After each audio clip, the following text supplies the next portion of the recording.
जय हिंद दोस्तों। मैं आज आपके लिए वीडियो लाया हूँ ये कि national defence academy and naval academy 2021 का जो रिटन एग्ज़ामिनेशन है, जो 18 अप्रैल 2021 को हुआ था, उसका रिटन एग्ज़ामिनेशन का रिज़ल्ट कब आएगा, उस चीज़ के लिए मैं ये वीडियो लाया हूँ स्पेशली। मैंने एक सुबह वीडियो डाली थी लेकिन वो किसी टेक्निकल ग्लिच की वजह से डिलीट हो गई थी, इसलिए ये वीडियो मैंने फिर से डाली है। जिस रिटन एग्ज़ामिनेशन की हम बात कर रहे हैं वो यूपीएससी कंडक्ट करवाती है, और ये एग्ज़ाम जो है वो एनडीए कोर्स 147 और एन नेवल एकेडमी कोर्स 109 के लिए हुआ था 18 अप्रैल को। अब मैं आपको बताता हूँ कि बहुत सारे चैनल्स पे ये बात चल रही है कि रिज़ल्ट ही कब आएगा। पिछले 10-20 दिनों से मैं देख रहा हूँ कि रिज़ल्ट अब आएगा, हर चैनल ये पोस्ट कर रहा है, लेकिन ऐसा कुछ भी नहीं हुआ है अभी तक। वो लोग और उनसे प्रूफ मांगो तो वो लोग कुछ भी फालतू सा रबिश दिखा देते हैं। मैं आज आपको सारे के सारे फैक्ट्स बताऊंगा about NDA and that too along with proof. अब यहाँ ध्यान से देखिए, जब भी हम उनसे रिज़ल्ट का पूछते हैं किसी भी यूट्यूबर से, तो वो हमेशा यही सारी न्यूज़ खोल के दिखा देते हैं। ये न्यूज़ 21 में से आ रही है और फ्लैश किए जा रही है, और वो इसी न्यूज़ को रिपीट किए जा रहे हैं बार बार।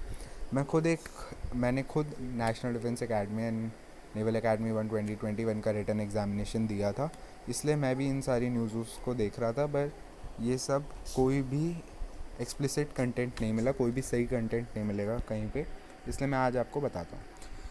देखिए, बहुत लोग सोच रहे हैं कि सैटरडे संडे को रिज़ल्ट आता है। देखिए, सैटरडे संडे इन सब को रिज़ल्ट इसलिए नहीं आता है क्योंकि यूपीएससी ऑफिस का जो टाइम होता है वो आपको दिखाता हूँ मैं। ये देखिए, अभी जैसे वो खुल गया है। यूपीएससी सिर्फ मंडे से लेकर फ्राइडे तक खुलता है, वो भी 9 से लेकर 6 बजे तक। मतलब आपका रिज़ल्ट सिर्फ मंडे से फ्राइडे 9 से लेकर 6 बजे तक ही आएगा। 6 बजे के बाद फालतू में अपना टाइम वेस्ट करिए क्योंकि नहीं आएगा। और सैटरडे संडे को भी रिज़ल्ट नहीं आता है क्योंकि यूपीएससी ऑफिस क्लोज रहता है। वैसे 9 से 6 बजे तो रिज़ल्ट की एक स्पेसिफिक टाइमिंग होती है, वो होता है 4:30 से लेकर 5:30 तक। रिज़ल्ट जो होता है वो सबसे ज़्यादा एक्सपेक्टेड होता है क्योंकि उसी टाइम पे डालते हैं। अब कुछ रीज़न्स मैं आपको ऐसे बताता हूँ कि जिसकी वजह से आज रिज़ल्ट अभी तक रिज़ल्ट नहीं आया था, क्योंकि अंडर सेक्रेटरीट जो थे यूनियन पब्लिक सर्विस कमीशन के, जिनका साइन हर रिज़ल्ट पे, चाहे वो रिटन का हो या फाइनल मेरिट लिस्ट हो या रोल नंबर का हो, उन सब पे उनका साइन ज़रूरी होता है। बट वो मई में कोविड के वजह से डाउन हो गए थे और वो 2-3 हफ्ते ऑफिस नहीं आ पाए थे। जब फिर उन्होंने ज्वाइन किया 3 हफ्ते बाद 22 या 23 मई को, तो उन्होंने फिर अगले ही दिन CDS 1/2020 की फाइनल मेरिट लिस्ट निकाल दी। तब तक एनडीए का रिटर्न रिज़ल्ट तैयार नहीं हुआ था। उसके भी 2-3 रीज़न है। वो इसलिए क्योंकि यू कहते हैं अंडर सेक्रेटरीट नहीं आ रहे थे, एक रीज़न ये है। दूसरा कि दिल्ली में कोविड बहुत ज़्यादा बढ़ गया था, लॉकडाउन चल रहा था। लेकिन अब ऐसा कुछ नहीं है, फर्स्ट से लॉकडाउन भी खुल गया और अब दिल्ली में बहुत केसेस भी कम है, और इस साल सिर्फ 33% बच्चों ने अपीयर किया था, तो इसलिए रिज़ल्ट भी जल्दी ही आएगा। कभी भी आप चेक कर लिएगा पिछले 10 साल के ट्रेंड्स में, रिज़ल्ट हमेशा मंडे या फ्राइडे को ही आता है। इसलिए मैं कहता हूँ कि रिज़ल्ट आज ही आएगा, और 4:30 से 5:30 तक आप चेक कर लीजिएगा। I will go live on this channel just in order to make you all believe कि आज ही रिज़ल्ट आएगा। और आप पिछले 10 साल में चेक कर लीजिएगा, जनरली रिज़ल्ट जो है वो 25 से 50 डेज़ के बीच में आता है।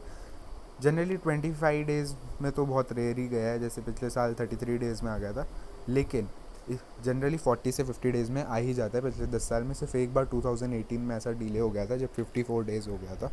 लेकिन इस साल मेरे को तो ऐसा नहीं लगता कि डिले होगा, आज ही रिज़ल्ट आ जाना चाहिए क्योंकि आज 50th डे है एग्ज़ामिनेशन को हुए।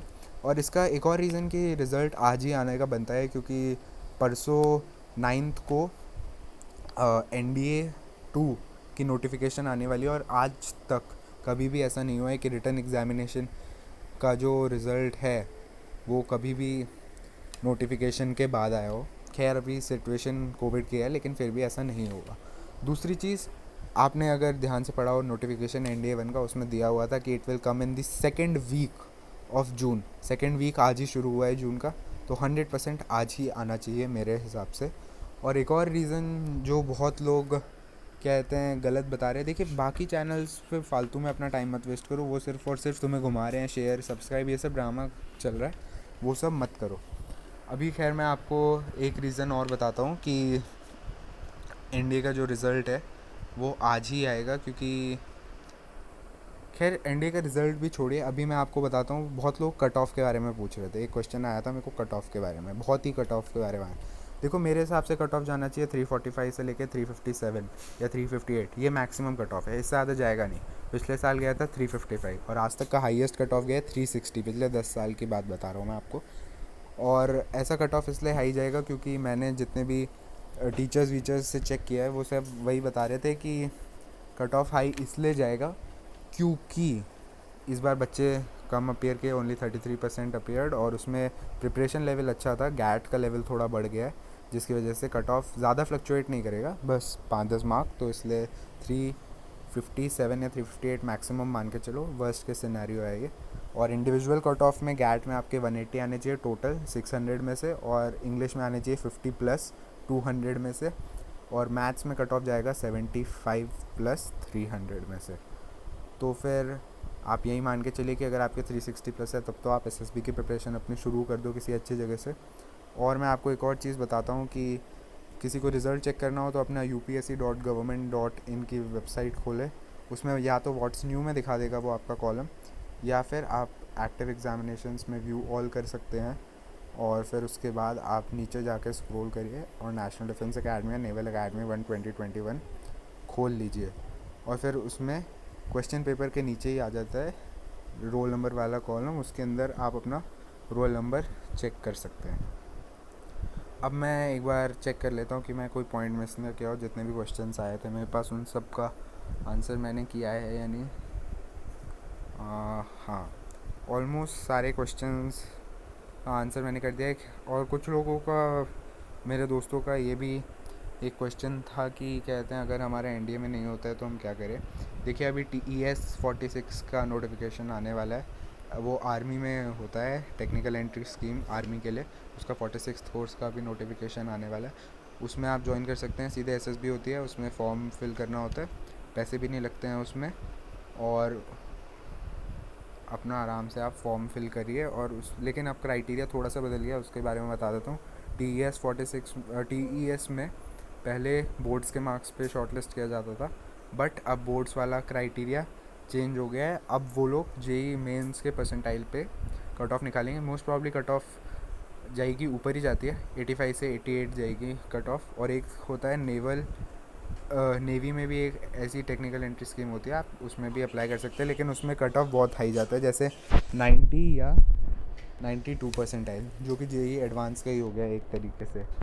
और एक रीज़न आपका, हाँ सबसे मेन रीज़न जो आपका एनडीए डिले हो रहा था वो था कि एसएसबी की डेट्स जो होती हैं वो एक दिन के अंदर ही आपको जनरली निकाल देते हैं एसएसबी के स्लॉट्स, जिनको रिकमेंडेड कैंडिडेट्स को, मतलब जो सिलेक्ट हुए हैं रिटर्न में, उनको सिलेक्ट करनी होती है। एक जैसे ही रिटर्न जिस भी कैंडिडेट का क्लियर होता है उसको मेल आ जाता है कि उसको indianarmy.agdpi में अपना कहते हैं फिल कर देना और एसएसबी का स्लॉट कर देना है। मैं आपको एक और वीडियो बनाऊंगा जिसमें indianarmy.agdpi में अपना एसएसबी के लिए एक अकाउंट बनाना है और फिर उसमें लॉगिन करें। खैर, जो रिज़ल्ट का सबसे मेन कारण कि नहीं आ रहा था कि 12th वाले जो बच्चे होते हैं उनका जो बोर्ड का एग्ज़ाम था, जिसका डिसीजन 1 जून को आना था, वो नहीं आया, वो आना था, इसलिए वो लोग वेट कर रहे थे, क्योंकि 12th के मेजॉरिटी अपेयरिंग स्टूडेंट्स होते हैं और सबसे ज़्यादा सिलेक्शन रेशियो भी उन्हीं का होता है, बिकॉज उनकी ट्रेनेबिलिटी फैक्टर ज़्यादा होता है, उनका माइंड आप ज़्यादा अच्छे से शेप कर सकते हो, और उनका जनरली फर्स्ट टाइम होता है, और यंगर स्लॉट को ही प्रेफर किया जाता है। इसलिए 12th की वजह से उनका सर्टेन नहीं था कि बोर्ड्स होगा नहीं होगा, जिसकी वजह से रिज़ल्ट निकालने में थोड़ा सा और डिले किया गया। खैर, आप चिंता मत करिए दोस्तों, आज 7 जून को ही रिज़ल्ट आएगा, आई एम 100% श्योर। अपना प्रिपरेशन करो, और मैं आपको बेस्ट ऑफ लक विश करता हूँ कि आपका भी हो जाए, मेरा भी हो जाए। थैंक यू एंड जय हिंद।